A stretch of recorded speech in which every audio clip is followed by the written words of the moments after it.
교우들께서 요즘 많이 감기들이 많이 걸리신 것 같습니다. 어찌 이렇게 약하십니까, 다들? 항상 건강에 유의하시길 바랍니다.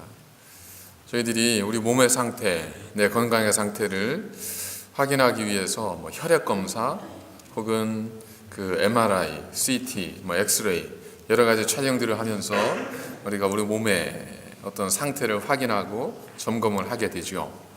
그런데 우리의 몸 상태는 그렇게 어떤 특별한 의학적 검사를 통해서만 확인되는 것은 아니라고 합니다. 많은 전문가들이 이제 자기 분야에서 그 특별한 부분들을 통해서 그 사람의 건강 상태를 점검할 수 있다고 하지 않습니까? 그래서 어떤 분은 그 자는 모습, 사람이 자는 형태만 봐도 이분이 어디가 안 좋으시겠구나 하는 것들을 이제 가늠할 수 있다고 하죠.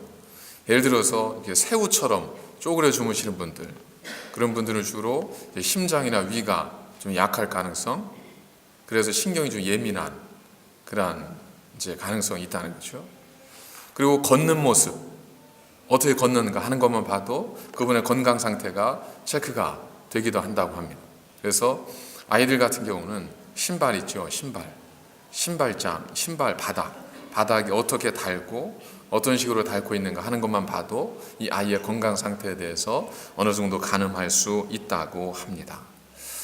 이처럼 우리도 모르는 사이에 우리의 무언 보이지 않는 그리고 혹은 보이는 우리의 행동, 자세, 태도 이러한 것들을 통해서 우리가 어떠한 사람이고 내가 어떠한 상태에 있는지를 끊임없이 다른 사람들에게 정보를 계속 제공하고 있습니다. 우리도 모르는 사이에 진행되어지는 무의식 중에 되어지는 일들입니다. 그 중에 하나가 이제 그 심리학에서 자세 반향이라고 하는 그 현상이 있습니다. 이게 자세 반향이라는 거 뭐냐면 반향, 이게 되돌려서 돌아온다 이 뜻이거든요. 그래서 그 대화를 나누는 분들이 얼마나 친밀한 관계를 맺고 있는가 하는 것을 어떻게 확인해 볼 수 있냐면, 예를 들어 테이블을 놓고 둘이 앉아 있습니다. 그러면 상대편의 사람이 팔짱을 이렇게 끼면 반대편 사람이 조금 지나면 팔짱을 또 끼게 되고, 다리를 꼬면 또 반대편 사람이 또 다리를 꼬게 되기도 하고, 또 머리를 만지면 상대편 사람이 또 얼마 지나서 머리를 만지게 되기도 하고, 이렇게 한 사람의 자세가 다른 사람에게 이렇게 비춰져서 거울처럼 이렇게 반사되어지는 현상, 그렇게 해서 자세 반향이라고 하는데, 한 연구에 따르면 친한 사람들의 경우에 이 자세 반향의 현상이 24분의 1초마다 나타날 수 있다고 합니다. 그러니까 1초에 2번 정도씩 상대방의 태도를 내가 따라하게 되는 거죠.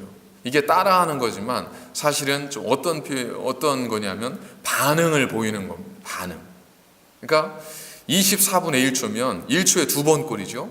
1초에 2번 꼴로 친한 사람들끼리는 상대방에 대해서 그렇게 긴밀하게 친하게 빠르게 반응을 한다는 겁니다. 그래서 저분이 나에게 얼마나 친밀한 마음을 가지고 있는가 하는 것을 확인해 보시려면 이렇게 대화를 자연스럽게 나누는 중에 한번 여러분들이 자세를 이렇게 바꿔보십시오. 갑자기 머리를 한번 이렇게 넘긴다든지 혹은 갑자기 손을 이렇게 만진다든지 이렇게 한번 해보면 상대방이 얼마 지나지 않아서 이걸 따라할 수 있거든요, 대개는. 근데 이제 안 한다고 해서 상처받지는 마시고 내가 더 가까이 다가가야 되겠구나. 왜 보면 그러잖아요. 얘기 나누다 한 분이 하품하면 괜히 따라하게 되잖아요, 그죠? 이런 것들이 자세 반향 효과라고 하는 거죠.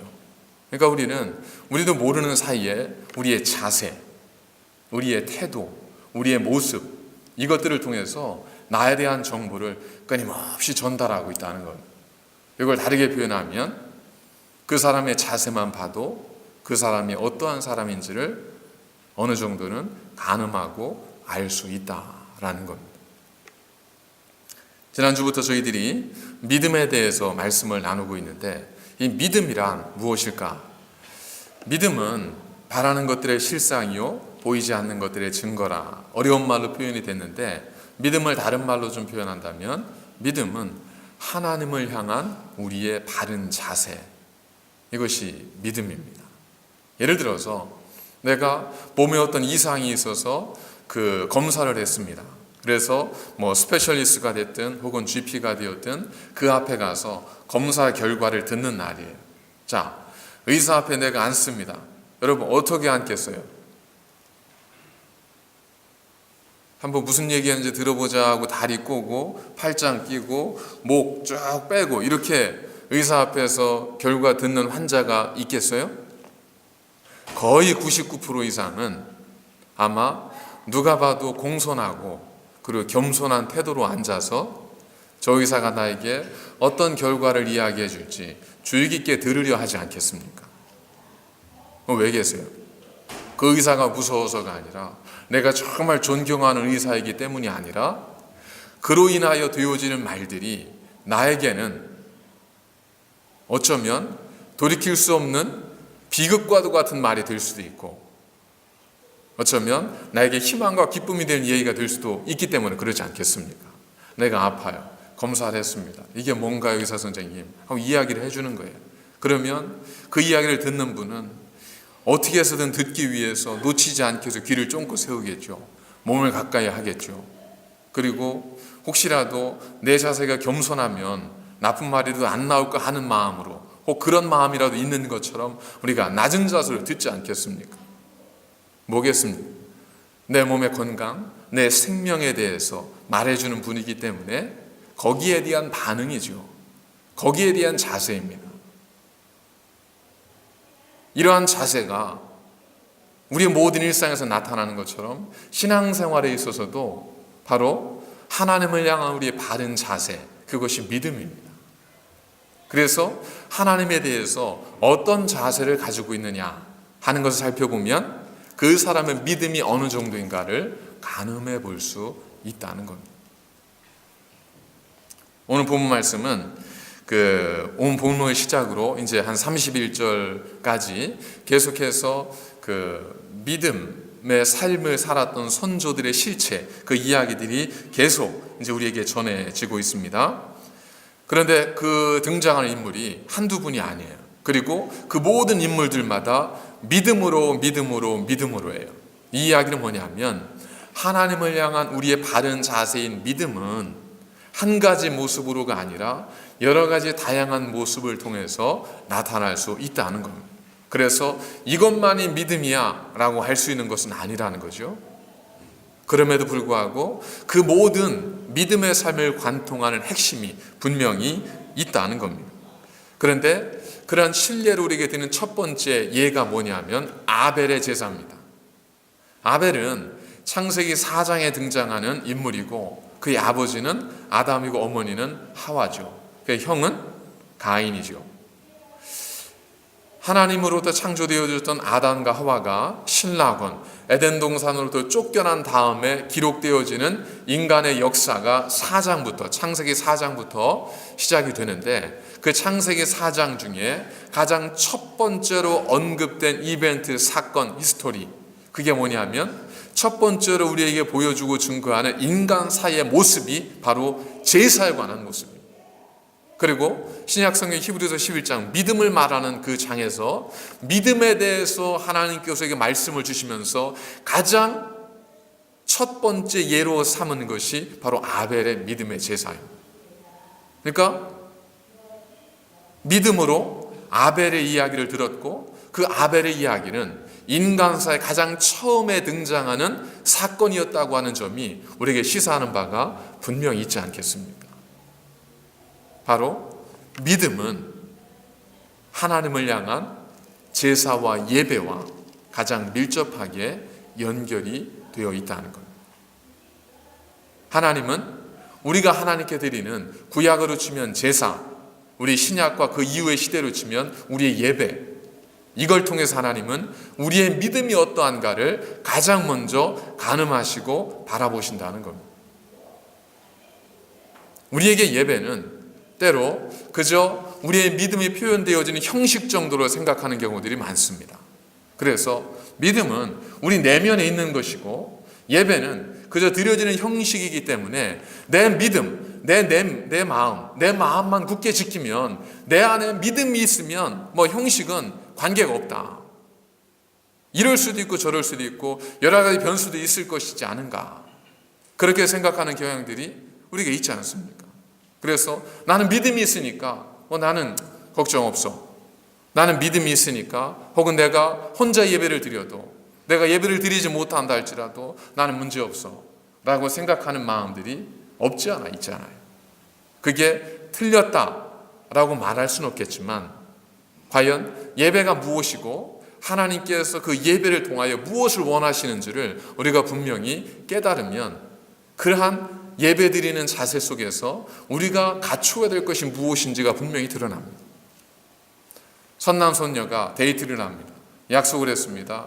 우리 5시에 만나. 근데 남자가 무슨 일이 생겨서 5시 10분에 도착을 했습니다. 근데 여자가 이야기합니다. 어떻게 나와의 약속을 이렇게 어길 수가 있어? 10분을 늦었다는 건 나를 사랑하지 않는다는 증거야. 나는 당신을 더 이상 믿을 수 없어. 만날 수 없어. 이래버리면 이거 참 곤란해지잖아요. 그죠? 왜냐하면 오다가 갑자기 차가 막혀서 좀 늦었을 수도 있고요. 갑자기 화장실이 급해서 다녀오다 보니까 좀 늦었을 수도 있고요. 혹은 업무가 좀 늦게 끝나는 바람에 늦었을 수도 있고요. 여러 가지 그 이유들이 있을 수 있을 거 아니에요. 그런데 그냥 무조건 10분을 늦었으니까 그건 나를 사랑하지 않는 증거야 라고 말한다면, 아마 우리는 그런 만남에 대해서 좀 진지하게 더 깊이 생각해 봐야 하지 않겠습니까? 왜냐하면 선남선녀의 만남의 가장 기본은 뭐냐면 상대방에 대한 신뢰와 책임입니다. 내가 상대방을 신뢰하는 거예요. 그리고 내가 져야 될 책임을 지는 거지 않습니까? 이 신뢰와 책임의 관계가 무너지지 않았다면 그런 것들은 뭐 사소한 것들이죠. 그렇기 때문에 얼마든지 지나칠 수 있는 겁니다. 예배도 마찬가지라는 겁니다. 예배도 중요한 것은 내가 늦었느냐 늦지 않았느냐, 한 번을 드렸느냐 드리지 못했느냐, 여기에 있는 것이 아니라, 예배 핵심은 어디에 있냐면 하나님을 향한 우리의 신뢰, 다른 말로 하면 하나님을 향한 우리의 믿음, 그리고 우리에게 말씀하신 하나님 명령에 대한 우리의 책임적인 자세와 태도, 이것이 예배 핵심이라는 것. 그래서 구약에서는 사무엘을 통해서 하나님은 내가 제사보다 순종을 기뻐한다고 하셨고, 사람은 외모로 사람을 취하지만 여호와는 그 중심을 보신다고 말씀하신 거죠. 그렇기 때문에 이것이 우리에게는 그저 모든 것에 면죄부를 주는 것이 아니라 우리를 더 진지하게 만드는 거죠. 여러분, 내가 누군가를 사랑하고 만나고 싶습니다. 그러면 더 일찍 가서 만나고 싶고 기다리면서 준비하고 싶고 더 늦게까지 만나고 싶은 것은 자연스러운 현상이지 않습니까? 예배도 우리가 하나님을 그런 마음으로 기대하고, 하나님을 나를 창조하신 분이요, 내 삶을 주관하시는 분이고, 내 길을 열 수도 있고 닫을 수도 있고, 내 삶을 나아가게 할 수도 있고 멈추게 할 수도 있고, 내 모든 기도를 들으시기도 하고 그걸 응답하지 않으실 수도 있는 분이라고 하는 그런 분명한 하나님께 대한 믿음, 신뢰가 우리 안에 있다면, 그 하나님을 향한 우리의 자세와 하나님 만나고자 하는 우리의 모든 모습들은 우리가 이렇게 해라 저렇게 해라 말하지 않아도 그 모습들은 자연스럽게 그 믿음의 표현으로 드러날 수밖에 없다는 것. 그걸 우리가 뭔가를 물리적으로 따질 필요가 없는 거죠. 사실 보면 알지 않습니까? 어떤 학생이 기도를 하는데 하나님께서 나에게 응답하셨습니다, 이렇게 이야기를 한 거예요. 기독교 계통의 대학에서. 그랬더니 이제 다 은혜 깊게 이렇게 이 얘기를 경청을 했는데, 한 학생이 묻더랍니다. 아니, 그게 하나님의 음성인 줄 어떻게 압니까? 라고 질문을 딱 한 거예요. 궁금해하는 학생이. 그러자 이 학생이 뭐라고 대답을 했냐면, 들어보면 압니다, 이렇게 대답을 한 거예요. 참 애매한 말이기도 하지만 우리가 그러잖아요. 우리는 저 사람이 나를 사랑하는지 사랑하지 않는지, 말을 들을 수도 없고 어떤 물건들 중에 표현이 되지 않는다 할지라도 우리가 이렇게 보면 아는 게 있잖아요. 하나님과 우리 사이도 마찬가지라는 겁니다. 우리의 자세를 보면 우리가 하나님을 어떻게 생각하는지, 어떻게 하나님을 믿고 있는지, 이 예배의 의미를 어떻게 생각하고 있는지 우리가 다 알 수 있다는 겁니다. 믿음으로 아벨은 가인보다 더 나은 제사를 하나님께 드림으로 의로운 자라 하시는 증거를 얻었으니 하나님이 그 예물에 대하여 증언하심이라. 그가 죽었으나 그 믿음으로서 지금도 말하느니라. 오늘의 말씀은 우리에게 아벨이 믿음으로 제사를 드려서 하나님으로부터 의롭다 하심을 받았다는 말씀을 우리에게 전하고 있지만, 그 믿음으로 드린 아벨의 제사가 무엇인지, 무엇이 아벨의 제사를 믿음의 제사로 되게 했는지에 대해서는 어떤 말씀을 전해주고 있지 않습니다. 그렇기 때문에 저희들은 이 히브리서 11장 4절의 근거가 되는 창세기 4장의 말씀을 통해서 우리는 아벨의 제사 하나님께서 왜 기뻐하셨고 거기에 어떤 아벨의 믿음에 담겨 있는지 우리가 분별할 수 있는 거죠. 그래서 여러분들이 혹 성경을 펴실 수 있다면 창세기 4장을 펴시고 함께 말씀을 좀 나누었으면 좋겠습니다. 아까 말씀드린 것처럼 창세기 4장에는 아담과 하와가 에덴 동산으로부터 쫓겨난 다음에 첫 번째 인간의 삶 속에 되어졌던 일이 기록되어지는데, 그것이 바로 제사의 문제였었습니다. 그만큼 하나님에게 있어서 예배, 제사의 문제는 핵심이고 중요하다는 거죠.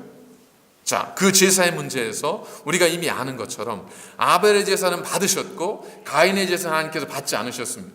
자, 가인의 제사는 받지 않으셨는데 제사를 받으시고 받지 않으시고의 문제가, 이 사건이 어디로 연결되는지를 창세기 4장은 계속되는 말씀을 통해서 우리에게 보여주는데, 어디로 연결되냐면 단순히 받았네 안 받았 이것이 아니에요. 제사를 받지 않았던 가인은 어떻게 됐죠? 그 마음이 몹시 분하여 안색이 변합니다. 자, 예배를 드렸는데, 제사를 드렸는데 이 가인의 마음 속에는 뭐가 가득한 거예요? 미움이 가득하고 분노가 가득한 겁니다. 평안이 없는 거예요. 그 마음에는 소위 말하면 자신의 동생 아벨을 미워하는 마음과 그를 죽이고 싶은 마음까지, 그 마음속에, 예배드린 자의 마음속에 그 마음이 남아있는 겁니다. 죄가 해결이 안 됐죠. 하나님께로 예배를 받으시는가 받지 않으신가의 문제는 무엇과 연결되냐면, 제사는 무엇의 문제냐면 죄의 문제이지 않습니다. 우리의 죄를 하나님께서 받으셔서 용서하시는 것, 이것이 제사잖아요. 그러니까 하나님께로 죄 예배를 받지 않으셨다는 건 우리의 죄의 문제가 해결이 안 됐다는 거예요. 죄의 문제가 해결이 되지 않았기 때문에 당연히 가인의 마음속에는 미움과 분노와 다툼과 시기와 질투와 괴로움과 두려움과 걱정과 염려, 이 모든 것들이 이 가인의 마음속에 고스란히 그냥 남겨져 있는 거죠. 그리고 이러한 그의 마음속에 있는 죄의 씨앗들이, 죄의 뿌리들이 결국 무엇으로 연결이 되어져요? 처음에는 분노하는 마음이 있었지만 나중에 그것이 아벨에 대한 미움으로 연결이 되어지죠. 그리고 나중에는 아벨을 들로 불러서 아벨을 죽입니다. 산인으로 연결이 되어집니다. 이건 가인이 죄를 지었다는 거예요. 그 마음속에 있었던 죄의 씨앗이 그로 하여금 범죄하게 만듭니다. 뿐만 아니라 나중에 하나님께서 가인을 불러서 아벨이 어디 있느냐 했더니 가인이 뭐라고 하냐면, 내가 내 아우를 지키는 자입니까? 하나님께 대적합니다. 결국 하나님을 향한 대적의 문제로 나아가죠. 하나님이 그를 징계하십니다. 징계는 뭐예요? 죽음이에요. 결국 가인의 죽음의 문제로 연결이 되어집니다. 그 죽음 속에서 가인을 구원할 수 있는 것은 오직 하나였습니다. 그게 뭐예요? 하나님께 그에게 주신 인, 그걸 통해 사람들이 너를 해하지 못할 것이다. 그건 뭐겠습니까? 예배라는 거예요. 결국 인간의 죄의 문제, 죄로 인한 두려움, 근심, 염려, 이 모든 문제를 해결할 수 있는 것은 결국 하나님을 향한 우리 온전한 예배밖에 없다는 것. 예배가 해결되지 않으니까 다시 그것이 죽음의 문제로, 두려움의 문제로 연결이 되죠. 거기서조차도 이걸 해결할 수 있는 것은 하나님과 우리 사이의 바른 관계밖에 없습니다. 하나님의 은혜밖에 없는 거예요. 그 은혜에 대한 감격으로 하나님께 드리는 것이 예배이지 않습니까? 결국 예배가 우리 모든 삶의 출발이고 마침이 된다는 겁니다. 그렇기 때문에 이 예배에서 드려지는 우리의 모습, 예배를 대하는 우리의 태도와 자세는 하나님이 판단하시는 믿음이 될 수 있다는 겁니다. 신약 성경에서 오늘 히브리서에서 본문에 보면 하나님께서 그 아벨이 믿음으로 아벨이 제사를 드렸기 때문에 그를 더 나은 제사를 드린 자로, 그리고 의인으로 인정을 해주셨는데, 히브리서 기자는 그 하나님께서 그 예물로서 증언하셨다 그랬습니다. 여기서 예물이란 무슨 뜻이냐면 구약의 오늘 창세기 4장에 나와 있는 제물과 같은 단어입니다. 민하라고 하는 히브리어인데, 이 민하, 예물이라고 하는 것은 선물, 제물, 이러한 뜻을 가지고 있습니다. 그러니까 하나님께서 이 아벨의 제사를 믿음으로 드린 의로운 제사로 받으셨는데, 그걸 뭘 통해서 너의 제사가 의로운 제사였다라고 증언해 주셨다면 그것이 예물이라는 겁니다. 그렇다면 그 예물은 무엇일까? 창세기 4장에 가면 우리가 아벨이 무엇으로 하나님께 제물을 드렸고 가인이 무엇으로 하나님께 제물을 드렸는지가 이제 기록이 되어 있죠. 창세기 4장 3절을 제가 읽어드리겠습니다. 세월이 지난 후에 가인은 땅의 소산으로 제물을 삼아 여호와께 드렸고 아벨은 자기도 양의 첫 새끼와 그 기름으로 드렸더니, 가인은 땅의 소산으로, 아벨은 양의 첫 새끼와 그 기름으로 하나님께 제물을 드렸습니다. 왜 그랬을까요? 그 이유는 2절에 나와 있습니다. 아벨은 양을 치는 자요, 가인은 농사하는 자였더라. 결국 가인과 아벨은 자신들의 삶을 통해 하나님께 제사를 드린 거예요. 그래서 가인은 땅의 소산으로 하나님께 제물을 드렸고, 아벨은 자기가 치는 양의 첫 새끼와 그 기름으로 하나님께 제물을 드렸던 거죠. 그래서 많은 학자들이나 많은 이제 그 분들이 그걸 이제 분석을 해서, 아, 그렇구나, 이 땅의 소산은 곡식이기 때문에 거기는 피 흘림이 없다, 그래서 하나님께서 받으실 수 없다, 이런 해석도 내놓았었습니다. 근데 그러한 예배, 제사에 대한 규례는 언제 만들어지냐 하면 레위기에 가서 만들어집니다. 창세기, 출애굽기, 레위기. 레위기는 언제 이야기냐면 이스라엘 백성들이 애굽에서 떠난 다음에 시내산에, 1년 후에 시내산에 도착하잖아요. 3개월 후에. 거기에서 시내산에 머무는 동안 하나님께서 주신 규례예요. 그러니까 이 아담과 하와 그리고 가인과 아벨의 사건이 이 레위기의 규례보다 선행하죠. 그러니까 사실 이것이 꼭 이렇게 적용될 수는 없는 거죠. 그럼에도 하나님께 어떤 식으로 예배를 드리라고 하셨겠죠. 그래서 우리가 단순히 그건 피가 있는 제사였고 아니었기 때문에 라고만 생각할 수는 없다는 겁니다. 또한 레위기에 보면 하나님께 드리는 제사는 번제 같은 경우, 속죄제 같은 경우는 어떤 짐승을 잡아서 피로써 제사를 드리기도 했지만, 소제 같은 경우는 곡식을 통해서 하나님께 제사를 드리기도 했거든요. 그러니까 그 제물이 곡식이었기 때문에, 가축이었기 때문에 하나님께서 받으셨다, 의로 여기셨다, 이거는 전혀 우리가 성경에서 그 의미를 우리가 발견할 수는 없다는 겁니다. 그렇다면 우리가 어디에서 그 실마리를 찾을 수 있을까? 도대체 하나님 무엇을 통해서 아벨의 믿음과 가인의 믿음을 구분하셨는가? 자, 여러분 한번 대답해 보십시오. 아벨이 드린 제물은 뭐죠?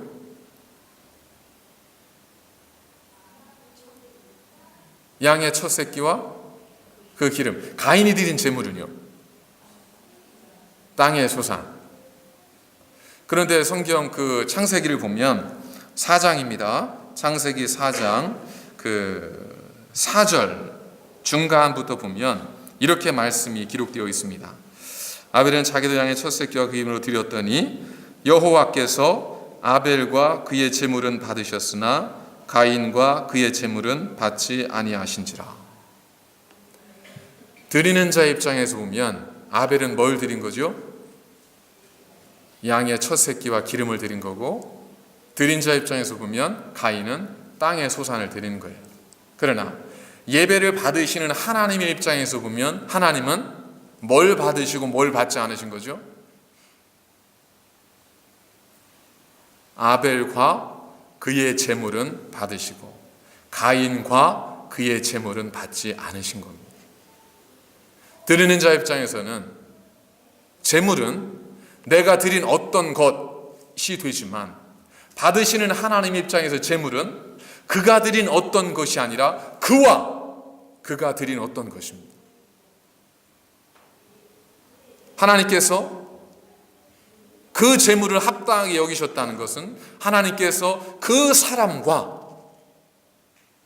그가 드린 재물을 합당하게 여기셨다는 것이고, 하나님께서 재물을 받지 않으셨다는 것은 하나님께서 그와 그 재물을 받지 않으셨다는 겁니다. 조금 더 깊이 얘기하면 왜 하나님께서 그 재물을 받지 않으셨을까? 여러분, 제사에서 재물은 누구를 대신하죠? 제사 드리는 자를 대신합니다. 하나님께서는 흠이 있는 것을 받지 않으십니다.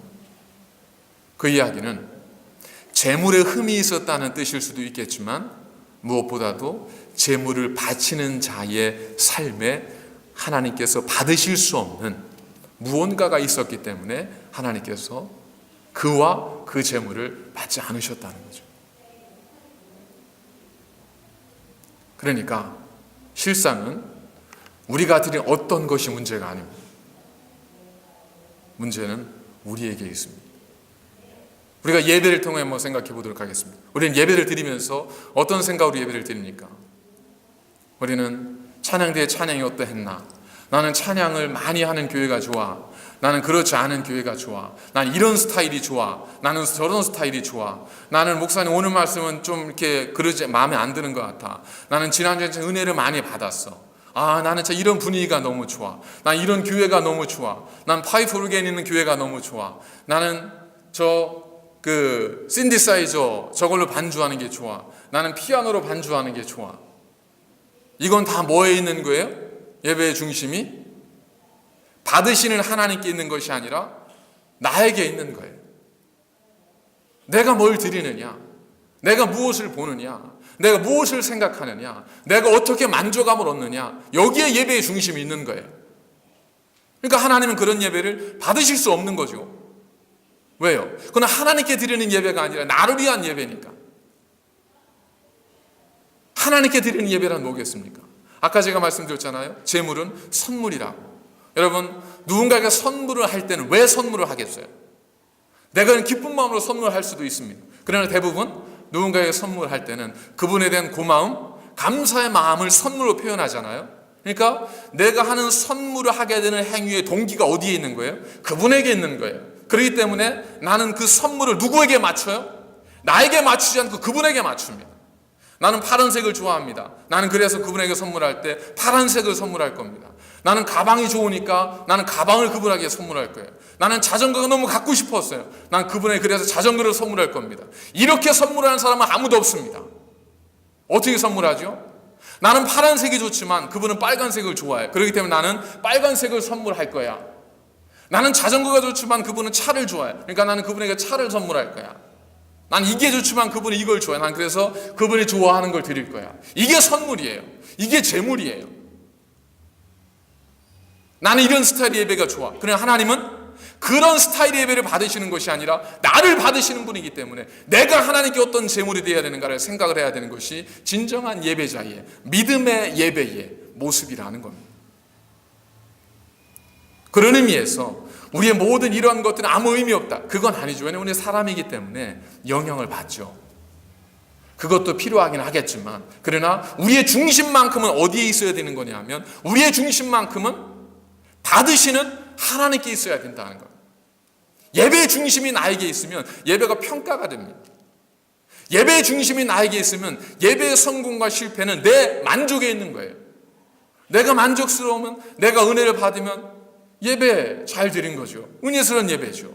내 그렇지 않으면 뭐 예배가 오늘은 좀 그래서 이렇게 될 수 있는 거죠. 다 어디에 있어요? 예배의 중심이 나에게 있는 거예요. 제사는 그게 아니지 않습니까? 제사는 받으시는 분의 입장에서 받기에 합당한 것을 드리는 것이 제사입니다.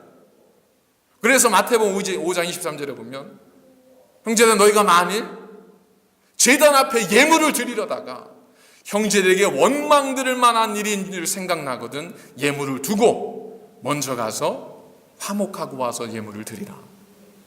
이 얘기는 뭐겠습니까? 예배 드리러 오다가 혹시 내가 다툰 분이 있으면 빨리 쫓아가서 화해하고 와서 예배를 드리는 의미라기보다는 우리가 예배는 그런 것이 아니다. 예배는 정말 내가 하나님 앞에 깨끗함으로 정결함으로 거룩함으로 드리는 것이 예배이기 때문에 혹 그러한 문제들이 있다면 내가 하나님께 회개하는 마음으로 하나님께 나와야 되고 하나님께 그 마음으로 드리는 것이 하나님이 기뻐 받으시는 믿음의 예배라는 것이지 않습니까? 왜냐하면 그분이 하나님이라는 거 우리가 믿는 것, 그 믿음으로 드리는 것이 예배잖아요. 하나님 이걸 좋아해. 그러니까 이렇게만 드려도 돼. 하나님은 시간 지키는 것만 잘해주면 돼. 그러니까 시간만 지켜주면 돼. 이건 다 어디에서 오는 거예요? 내 생각과 내 믿음에서 오는 거잖아요. 근데 예배는 하나님을 향한 예배가 되어야 되고 받으시는 분이 기뻐하신 예배가 되어야 된다면 예배는 나를 만족시키는 예배가 아니라 하나님을 만족시키는 그런 예배가 되어야 한다는 겁니다. 우리는 하나님께서 가인의 예배를 어떻게 안 받으셨는지 아벨의 예배를 어떻게 받으셨는지 여러분 아세요? 굉장히 궁금했습니다. 도대체 어떻게 가인과 아벨은 자기의 제사가 연락되었는지 연락되지 않았는지 알았을까? 성경이 거기에 대한 증거를 우리에게 제시해주고 있지 않습니다. 우리는 그걸 생각할 수 있습니다. 엘리야가 갈멜산에서 하나님께 제물을 드릴 때 불이 하늘로부터 내려서 제물을 살랐다. 그건 뭐였었어요? 그건 사실은 일반적인 예배가 아니라 하도들 하나님은 가짜다, 우리가 진짜다, 바알이 진짜다, 아세라가 진짜다 하니까 우리는 한번 그 신 앞에 한번 우리 테스트를 해보자. 우리 하나님 그분 신들께 나아가 보자. 당신이 믿는 참된 신이라면 그렇게 할 것이고 이렇게 할 것이다. 이래서 한 거예요. 사실은 불을 붙이는 건 누구였었죠? 제사장이에요. 제사장이 불을 붙여서 모든 제물을 연기로 하나님께 드리는 거예요. 그렇기 때문에 불이 왔느냐 안 왔느냐 이걸로 따질 수는 없습니다. 그럼 뭐겠습니까?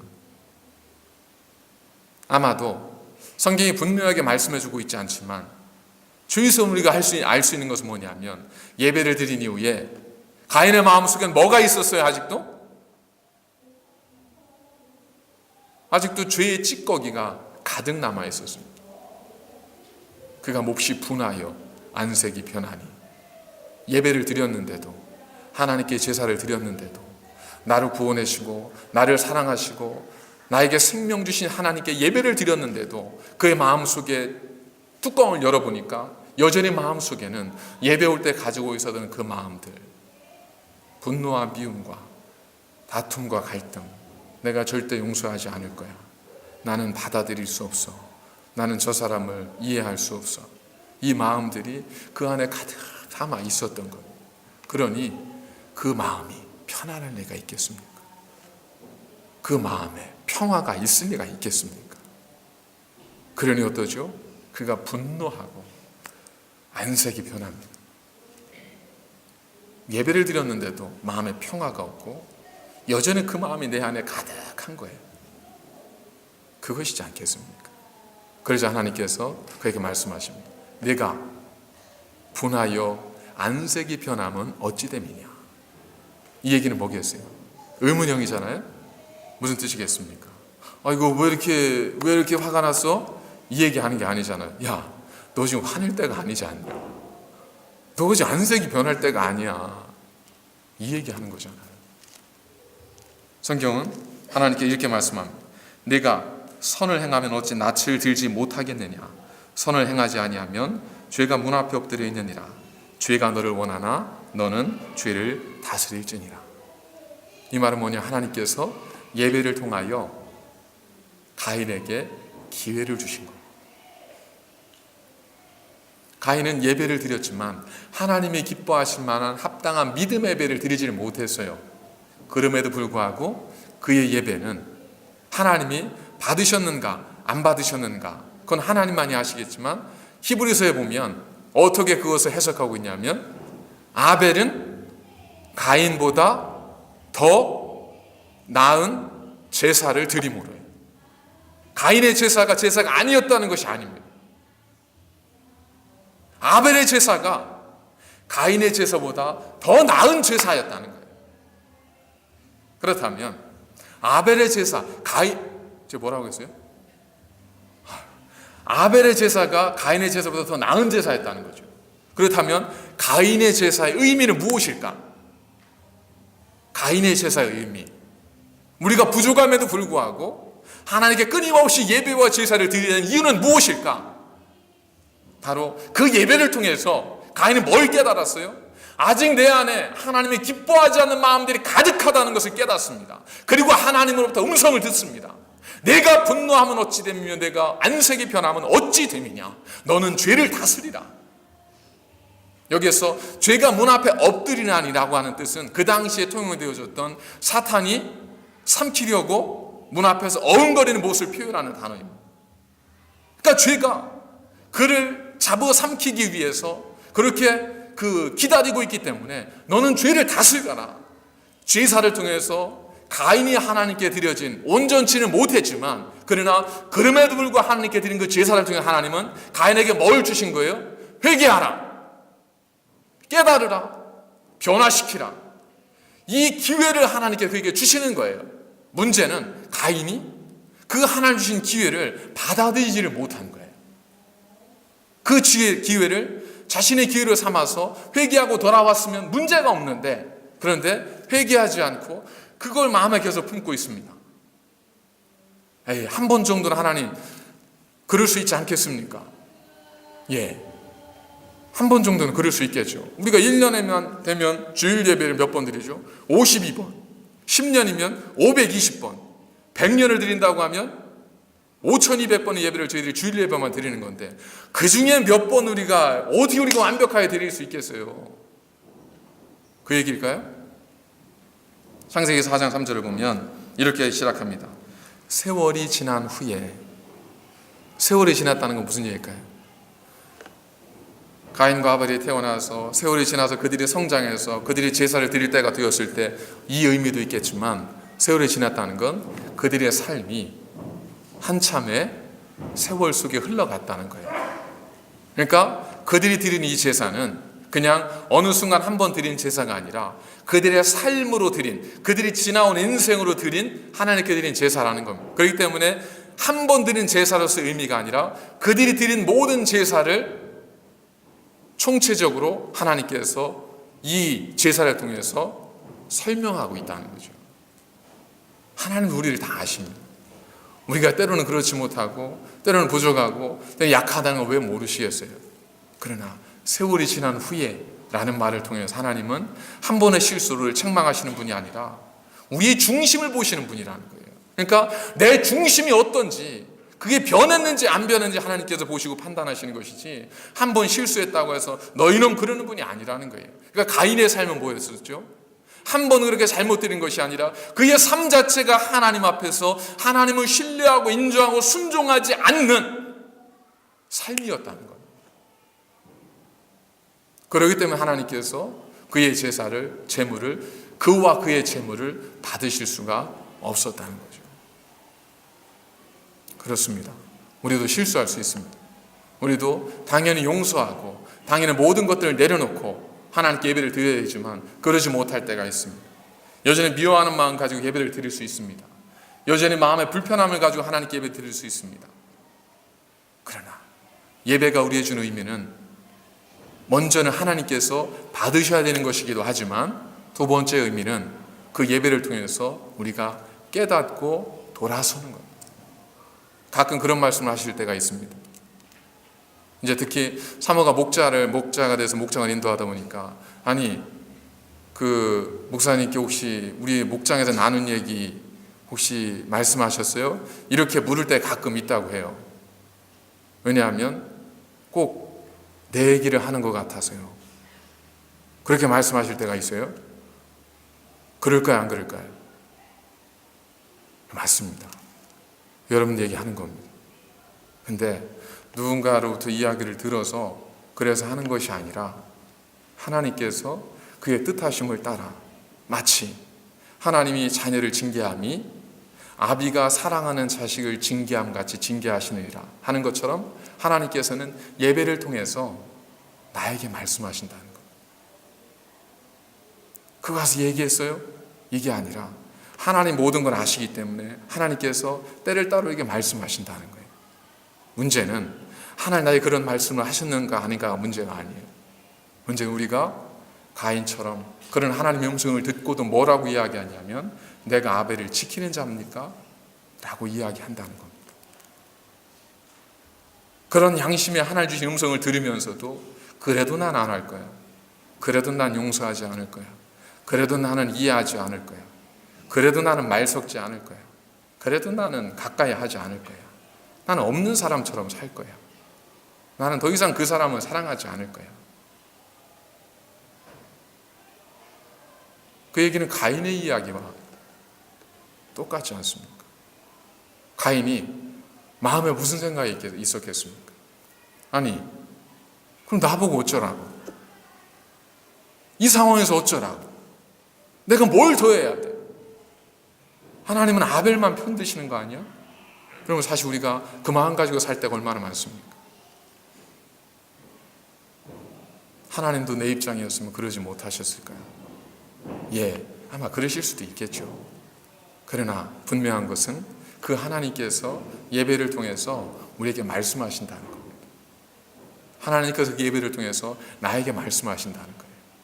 그걸 받아들이면 우리가 준비한 예배는 하나님께 인정하신 의로운 예배는 되지 못했을지라도 그 예배를 통해서 우리는 하나님 기뻐하시는 의의 제사로 나아갈 수 있는 거죠. 그렇게 된다면 그 예배는 복된 예배가 되는 거죠. 우리의 매주의 예배는 복되고 아름다운 예배가 될 수 있는 겁니다. 그런데 그런 주의 음성이 들려옴에도 불구하고 나는 따르지 않을 거야, 나는 받아들이지 않을 거야 라고 말해버리고 만다면 우리는 가인과 다르지 않다는 겁니다. 다르지 않다는 게 뭘 의미일까? 아까 서두에 말씀드렸죠. 가인은 나는 그러지 않을 거야. 그리고 어떻게 됐죠? 죄의 문제가 그에게 미움이 생기고 분노가 생깁니다. 마음에 여러 가지 많은 스트레스가 쌓입니다. 결국 자기 동생을 자기 손으로 죽이게 됩니다. 하나님 앞에서 자기의 삶을 부정합니다. 그리고 결국에는 자기의 죽음에 대해 두려워하는 삶이 되게 되죠. 이것이 죄의 속성입니다. 해결되지 않는 죄는 우리를 더 큰 구렁텅이 속으로 몰아넣게 되기 때문입니다. 그래서 우리에게 필요한 것은 하나님께 준비된 의의 제사를 드리는 것만이 아니라 부족하지만 우리가 하나님께 드리는 매번의 제사, 예배를 통하여 하나님의 주신 음성을 듣고 우리가 온전한 제사로 날마다 더 가까이 가는 것, 이것이 참된 예배자의 자세이지 않겠습니까? 만일 가인이 그런 하나님의 음성을 듣고 하나님 제가 잘못했습니다, 저를 용서해 주십시오 했다면 아마 하나님은 어떻게 하셨겠습니까? 아마 그 다음에 드리는 가인의 제사를 기쁘게 받으셨지 않겠습니까? 여러분, 안타깝지만 하나님께서 히브리서를 통해서 한 사람의 일상을 우리 성경을 이렇게 반쪽 나눈 성경을 보면 세 줄로 딱 정의하셨어요.